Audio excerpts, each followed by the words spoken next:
Okay, welcome back, ladies and gentlemen, to On the Bad Bar podcast. We have Lauren Mote back on the show. So good to have you back here. How's it going? It's great, and the last time I was on your podcast, it was the first 3 months of the pandemic, so I'm very happy to be on while we're up and about and back in the world again. It's great. It's always nice to see you and nice to chat, so thanks for having me back. Oh, thank you. I really appreciate that. And yeah, you're right. I completely forgot it was during the COVID era. It was sort of everyone on lockdown. But yes, we're all around the world again. And I know you're calling from Guadalajara, right? Yes, I just arrived in Guadalajara at 3 this morning, and I've had 2 hours of sleep. I was traveling for 24 hours from Amsterdam. It was quite the milk run to get here. It's not normally like that, but I had, like a couple of old flights that I had to use by the end of March, and so I smacked them together and hoped for the best, but it was quite the milk run. But it's beautiful here, the land of eternal spring and summer, stunning outside. It's got that beautiful color to the sky and everything else. It's just really nice to be back in Mexico. Fantastic. Well, it's great to have you back once again, and I think obviously since last time you were on the show, your role has changed, and you're now the Global Director for On-Trade Excellence at Patrón. It's a fantastic title. So it'd be great to talk about that and obviously what's been going on. I know this new program, a bartending program focused on education, particularly with agave. So yeah, I'd love to jump into that and hear how this new role's been going for you, and what exciting things have got planned. Definitely, yes. I love a long, intense job title. It seems to be something I've done for the last decade. So the Director of On-Trade Excellence is essentially the Global Director of Trade Advocacy for Patrón Tequila.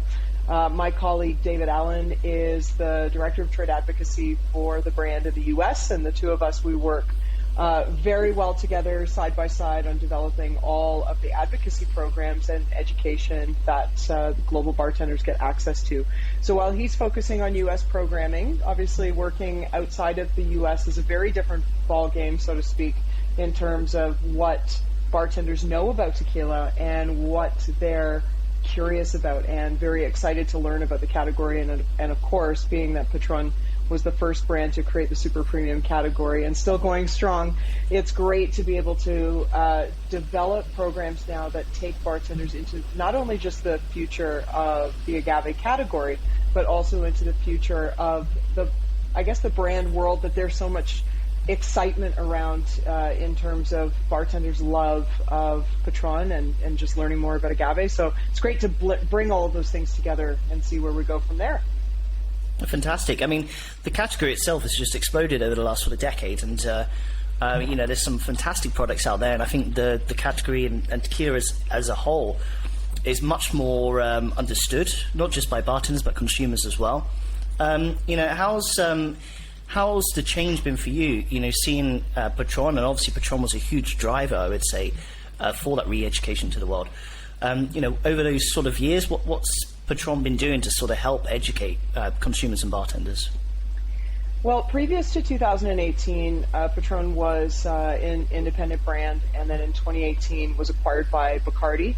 And it's exciting because for anyone that knows anything about Bacardi or has spent any time with any folks that work for any of the multitude of brands in the portfolio, like Bacardi Rum or Bombay Sapphire Gin or Grey Goose Vodka, there's so many incredible brands, but it is still a family-owned company. And I think there's definitely sort of a way of doing business culturally when there are family members still involved that feels a bit more family connected. And I know we use the word family a lot in the industry, but I think when it comes to Bacardi, you can really say it and feel like it has legitimacy to it as well.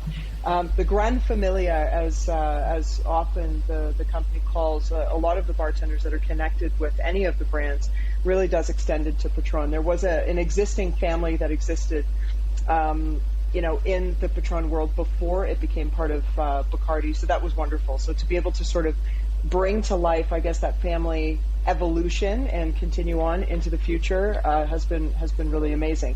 So the education that was happening in the advocacy, prior to 2018, was definitely just focused on the direction that the category was taking. Bartenders, especially in the U.S. and Canada and Mexico, in love with tequila, in love with, I suppose, the brand Patrón's commitment into the industry, and just really sort of elevating what bartenders could do with tequila. It was more than just drinking shots with salt and lime. It was about good quality tequila, good agave.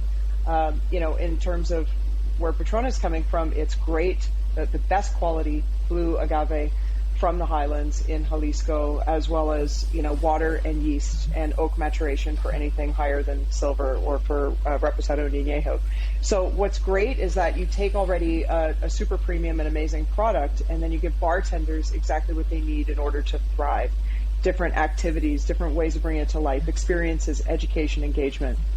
And during the pandemic, just like every brand, there was the mad pivot that had to happen, and how, brands were keeping the education alive, keeping the engagement alive, and also continuing to support bartenders. And that was the birth of ACADEMIA PATRÓN, which is a digital ecosystem that was started by David and his team in the U.S., and really became a digital hub and a platform, not just for all things related to Patrón, but all things related to excellence in the agave category. So you'd have bartenders or visitors from all over the world that had unencumbered access to some of the best digital resources that were developed on tequila. So education, certification through the Tequila Regulatory Commission of Mexico. So lots of different things. And that, I think, just continued to evolve. And so when I joined the brand in April 2022, there was already a really great start into the digital education system. And of course, for me, having a background in working in 60 countries, working with thousands and thousands of bartenders all over the world, understanding, I guess, the nuances of the different types of bartenders all over the world culturally, but then also the different experience and education levels, or even just, the level of understanding in the industry is vastly different. So I thought really the next approach that we could take on that, and then incorporating the Patrón Perfectionist program into that world, was about creating a program that could be for the every bartender. If every bartender is interested in learning about tequila, and we are the voice of that super premium tequila globally, then why not create a program that gives bartenders exactly what they need: education, experiences, engagement, and all at the heart is this wonderful brand. Fantastic. Yeah, I mean, you're talking about Patrón Perfectionists. That was always, one of those top competitions. It still is. It's. I think a lot of bartenders that I know, and even I've entered in the past, but didn't get very far. But it's a great competition. I guess the competition evolved into this new sort of platform. And for the audience, I'll put links into the show notes so you can go onto the website. There's a lot of information there. You also have a lot of mentorship that's sort of part of this as well, right? So some really big names, sort of Ivy Mix, Sandra Lawrence as well, and also previous global champions. So, how are those guys involved? What's their sort of role? I think the most important thing when we talk about the evolution of on-trade programming, and hence my job title, On-Trade Excellence, it's working out how we can be better at doing this job for the long run. And I mean that in terms of how brands give back to the industry and how we can support the industry for the long haul. As the saying goes, when we finish here as bartenders, we want to leave it in a better place than when we found it for the next generation. And so I think where there are so many bartenders and members of the on-trade who have moved into roles that are working in sort of like the corporate brand world now, we're able to really acutely look at where the industry is at and what we sort of need in order to give back to bartenders. And that can't just be, please put this on your menu and enter this competition. There needs to be something that comes from that. So this lasting, these lasting efforts we make with bartenders of, joining our family, being part of these great experiences, that's wonderful. But we also want to continue to bring back some of the best of our industry to continue to give back and create the leaders of tomorrow with today's batch of amazing Patrón Perfectionist winners. So in saying that, I suppose the long story about that is we have judges, of course, and you just named a couple of them that are here for the Global Final here in Mexico this week. But we don't want them just to be judges. because it's not just about bartenders presenting to these individuals their hard work, their creativity, their innovation and excitement with our brand, but we also want them to have the opportunities to learn from folks that are quite successful in the industry that were once where they were once where they are now, just so they can see a bit of the evolution of what they can do in the industry. So they're mentors, they're contributors, they're supporters. And having this incredible lineup of contributors like the Ivy Mix, the Tara Fogner, the Lauren Paler, Sandra Lawrence, Chef Anna Mozzarella, Harrison Kenny, Haba Flores, and Julia Cucarulo. I think I got them all without reading a list in front of me.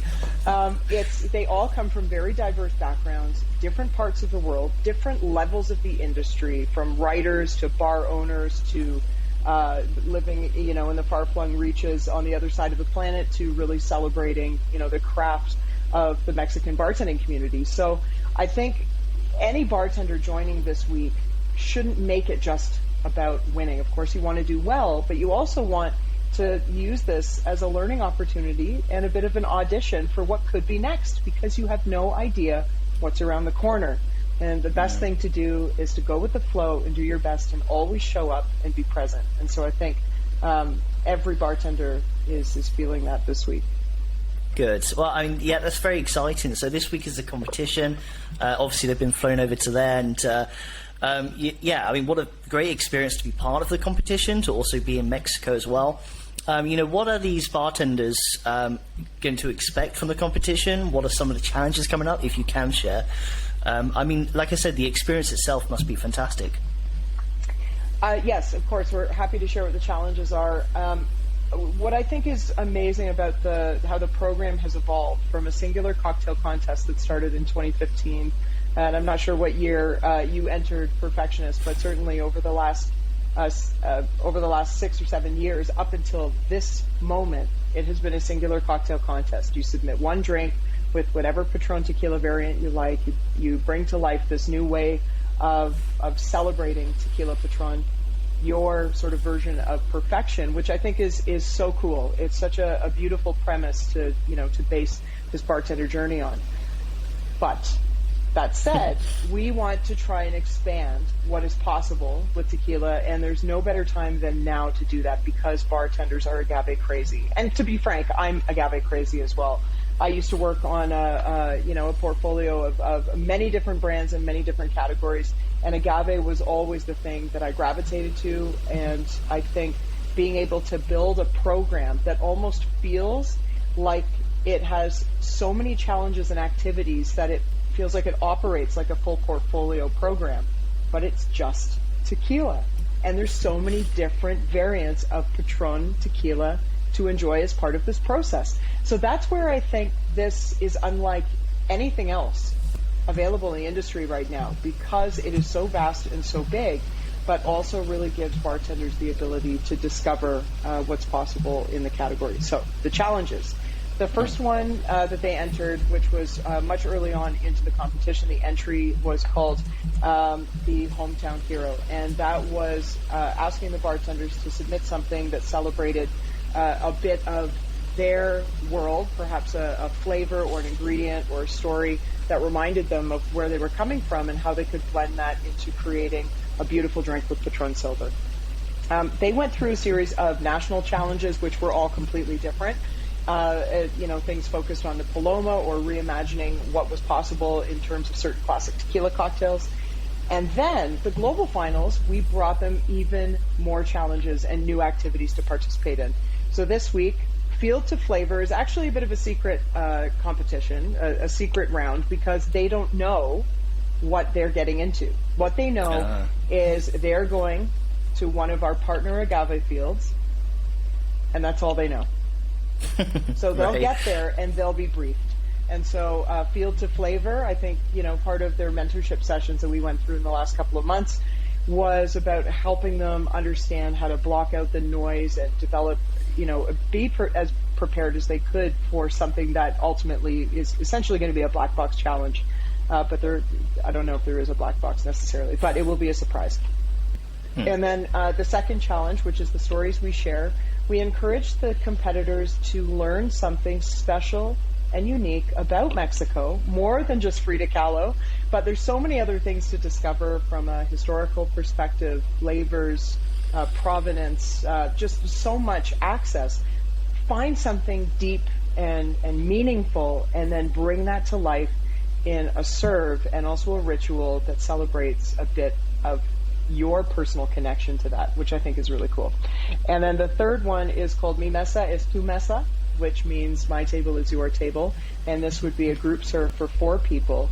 And during this time, they can do whatever they want. They can't have any helpers necessarily serving anything, but every single component and element of that timed presentation must come with obviously the drink, the ritual, how they bring it to life. They can, they'll make 4 drinks. How they serve it is up to them. What accompanies it, how it comes to life. So this is about, changing, I guess, that sacred moment where, these small chubby tequila bottles like Tequila Patron were always well suited to sit on the table, be part of that conversation, conviviality with somebody else. So how do we imagine how that changes in the future? So amongst that, of course, they get the quintessential $1 million tour of the Hacienda Patron, which is a beautiful facility. It's one of the most beautiful brand homes I've ever seen. And it's in the heart of Jalisco in the highlands, just outside of the Totonoco, El Alto. And there they get to see firsthand, our Tahona mills, our roller mill. We just have so much incredible process for them to see, different variants of Patron tequila to try that aren't available anywhere else outside of the Hacienda. So it's a very exciting opportunity for them. And of course, they're going to discover Tlaquepaque and Guadalajara, these historical areas inside Jalisco that really bring sort of like the essence of tequila to life. Wow, fantastic. Well, look, good luck to all the people entering. There's 10 bartenders in total, is that correct? No, there are 16. Oh, 16, blimey. Okay, it's quite a lot. Yeah. Well, 16 bartenders, 16 countries. Very exciting. Good, okay. Well, actually, I should say 15 countries because we have 2 competitors from China, which is very cool. One was our wild card winner, Chani Song, and then Lola Lao is the national winner from China. I know Lola, yeah. Oh, fantastic. Well, yeah, good luck to all of them. I hope they do well. And for people who want to track the competition, how can we follow and see how it goes? So we'll be posting daily highlight reels on @Academia_Patron on Instagram. And of course, we have Facebook, Twitter, YouTube, and Instagram. You can visit for daily highlights also on academiapatron.com. And if you type in patronperfectionist.com, it will also take you to the same place. But all of our brand ambassadors, we've got 18 brand ambassadors heading down. We have our 16 competitors. We have our 8 amazing judges, and of course me. And so we will all be posting on social media, so you can also follow the hashtag Patron Perfectionists to learn more. Okay, perfect. I mean, so I'd like to talk about the future of the industry, as you sort of mentioned earlier, and sort of maybe what we need to do more in the category going forward. But there is one question I have. What's happened to Patron XO? Is that ever coming back, or is it just gone? I don't know that I'm at liberty to say, but I will say that there is a good supply at the Hacienda. So if you come to the Hacienda, you can have it poured on your agave ice cream, which we all enjoy, and also in the 24-hour cafe that's on site. But that said, I think it's what's really cool about Patron XO is that when you do find a bottle, when you're out and you see it on a backfire, you see it in a freezer, you see it somewhere, it's like you're compelled to order it at any time of the day. And I have seen some bottles around recently that I was very surprised to see, and who knows, it might come back in the future. We'll see what happens. But as of right now, we have so many different innovations coming out. Like El Alto just launched in the U.S., which is a beautiful and incredible reposado tequila in that tall teal bottle with that nice stone top. We've got another big surprise coming out in April, which we can't wait to reveal. So we've got a lot of things in the hopper. And again, who knows what the future holds? I'm like winking. Maybe. Good. Well, I loved it in espresso martinis. It was like the best way to make them. My favorite cocktail. But going back to then the future, and the bar industry has just changed so much, and it's fantastic to see in, the evolution. It's almost quite.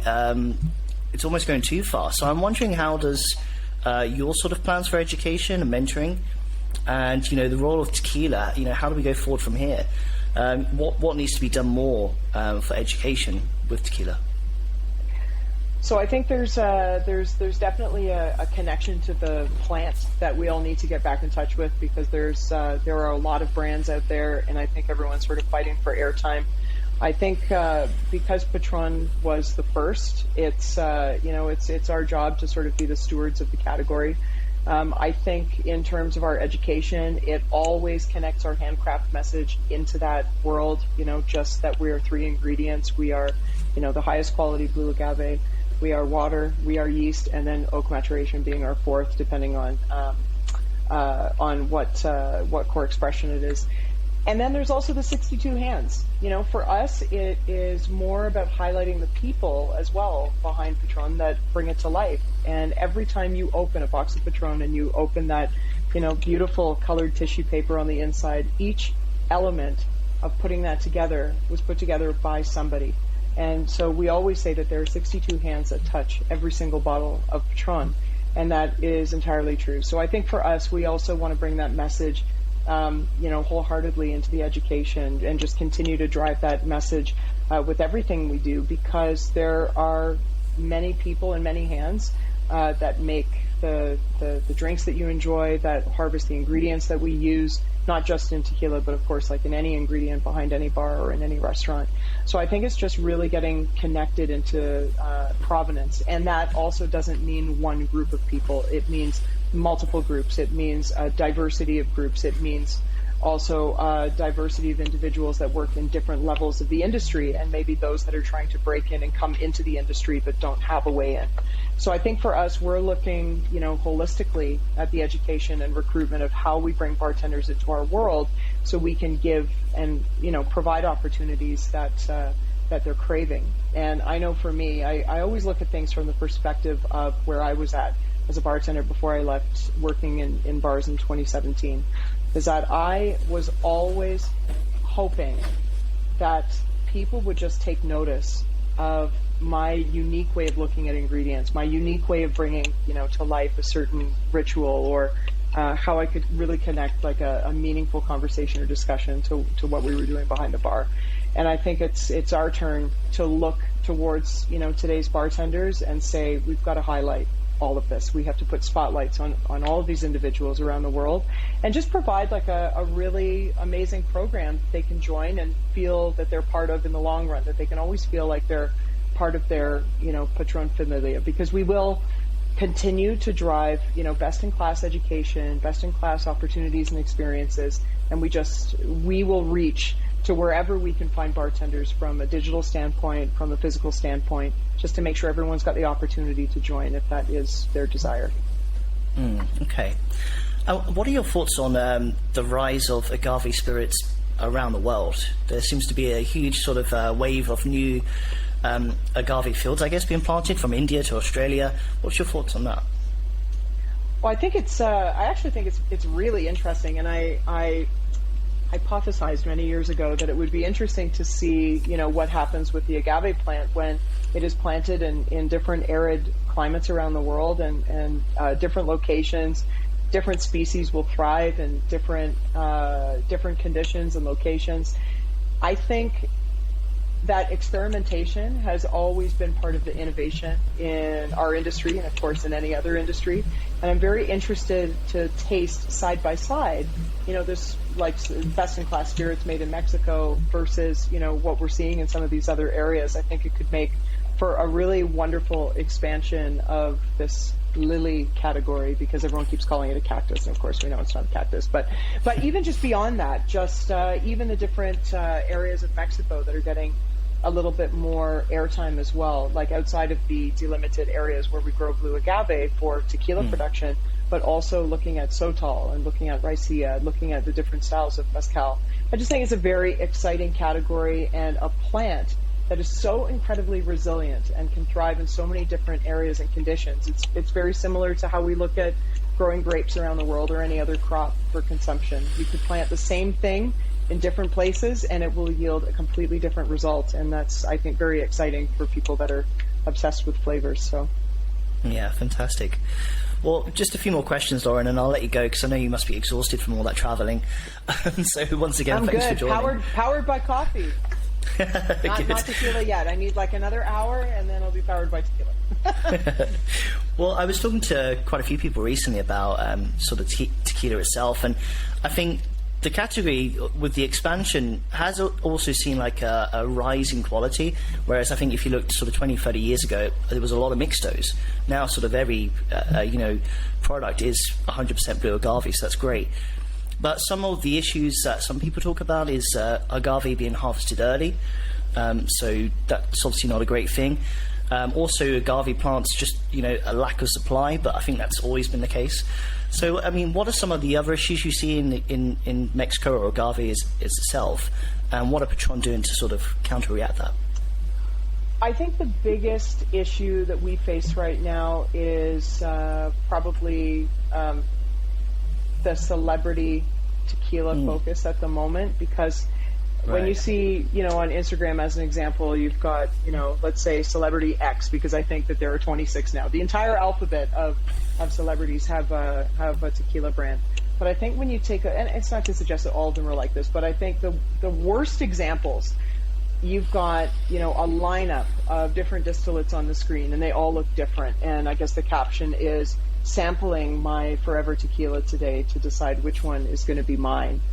But they're all the same distillate, which might not be very good quality to begin with a different cocktail of additives.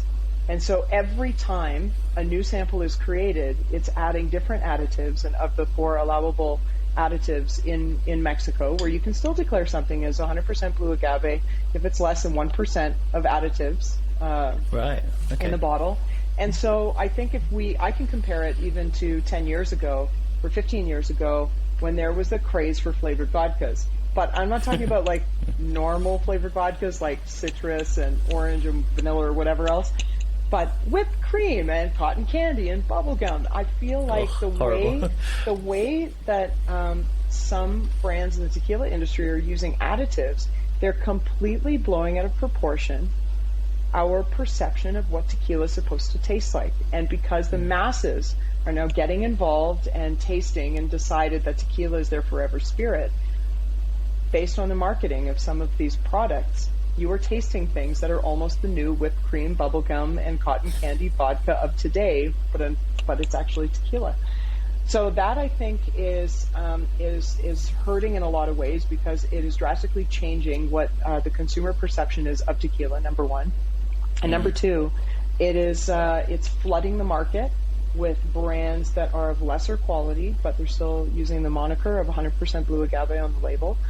And I think, as the marketing efforts with celebrities or others, become stronger and stronger, where does that leave, craft, additive-free, all-natural tequilas that are doing things right and have been doing things right from the beginning?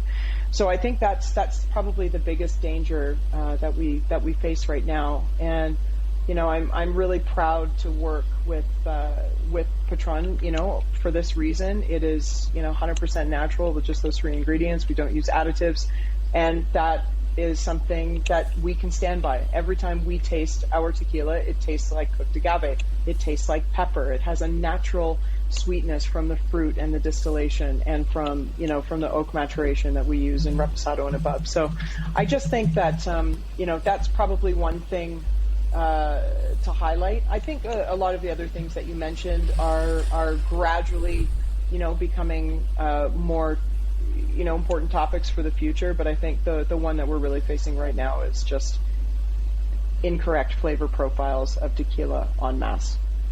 Yeah, it's kind of weird, isn't it? It's like a double-edged sword with this whole celebrity thing, and I don't know where it came from, but it seems to be like, yeah, you're right, every celebrity who's anyone has to have like a tequila now, and I mean, God, some have made a lot of money out of it, but I guess, it's been good where tequila is now sort of in mass media and mass consumption around the world, but then, like you said, obviously these lesser products or additives that are coming in that, kind of distort what people's perception of agave should be, right? Well, look, it is pushing the category into massive volumes, and so as people that work in the business to actually sell tequila and move product, it's it's good in that sense.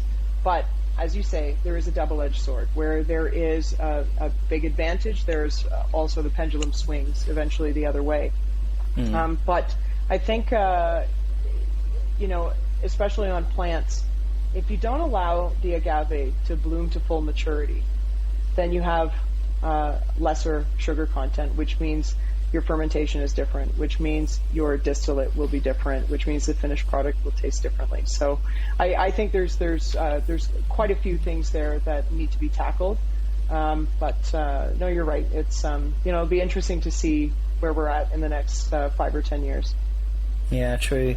So actually, just about maturation for agave plants, is it 7 to 10 years when that's sort of the right maturity? Generally, yes. Yeah, 7 to 10 years. And essentially, once the quiote comes out of the top, you have to slice it and harvest it right away, because that is the signal that the plant is fully ripened and sugars are optimal. So you've got a very limited amount of time to get it done. Well, at least to cut the quiote down.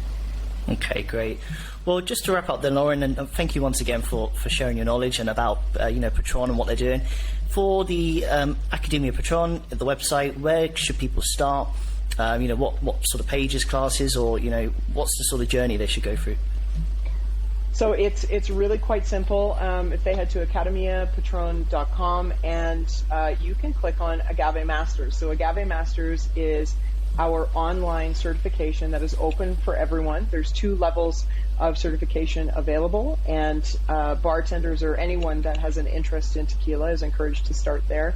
We also have a section on making tequila if you're really starting at the bare basics and understand there's a plant involved, and it's a very popular category. If that's your basis of knowledge, it's all good. You can start at making tequila. And then from there, we have some more advanced classes. So the CRT, which is a partnership program we do with the Tequila Regulatory Council of Mexico, at patroncrt.com, and you can get a global certification by going through a 2-day course to be almost like it's called the award tea, but you really are a steward for the category of tequila. So it teaches you everything from understanding noms to different brands to additives to the process, delimited areas, etc. And then in terms of bartender advocacy beyond that, like Perfectionist, for example, you can click on either proofreads or just jump right into the Patrón Perfectionist page, and then you can sort of start that journey as well. But it's also great for any of your listeners to just contact their local Bacardi rep, either brand ambassador or a salesperson that comes in to visit you. And if you don't have access to any of those people, then you can also pop me a message at Lauren Mote on Instagram, and I would be happy to connect you with who the right person in your market is, because nobody should be without a Bacardi rep or a brand ambassador because they're some of the best in the industry, and so it's nice to connect and sort of build that network. Great. Lauren, it's been a pleasure to host you again, and thank you so much for coming on the show. For all the listeners, please do check out and follow the competition this week. I think it's going to be very exciting. And do follow Lauren as well and all her amazing work with Patrón and Tequila. Thank you, Lauren. Oh, thanks, Chris. Thanks for having me back. Take care.